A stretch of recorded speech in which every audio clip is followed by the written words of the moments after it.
pro woman, pro male. I'm pro whoever makes sense, right?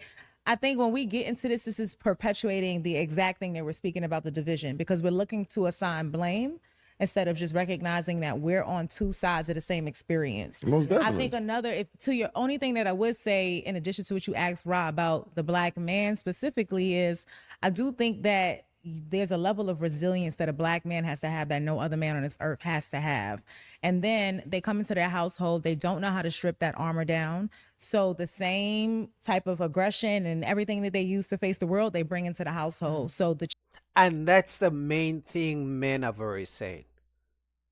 If you can bring all Black men together, if there's one thing they're all going to agree with, it's about the aggression, the attitude from their women.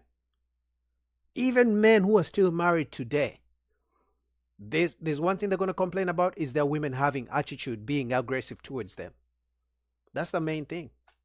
children get witness sometimes to that aggression. Not respecting the Black woman is the problem. But where it kind of flips back is you have to act. It is us against them. It isn't though, because the conditioning. How can it not be a war with You're not even letting us speak because she's not agreeing with you or she's agreeing with the men. You're not even letting us speak. Come on. Them and look at the shit that they say. But the same degree. What my greater point is, why is he incapable of stripping his shields?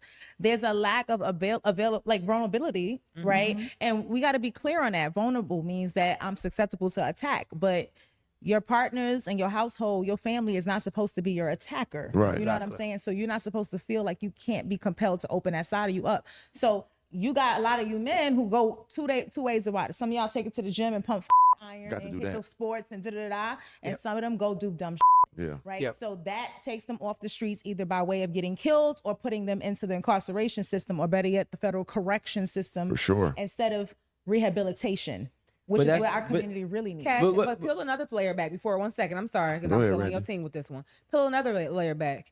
How often are you told as a black child not to go into that doctor's office telling them all your business? That's always. So how if we have grown as grown women can sit around and say that we had late diagnosis in whatever aspect of mental health, how many of these men, not to give excuses to any of you motherfuckers, because y'all discuss We need a little lot of the excuses. time. Help us.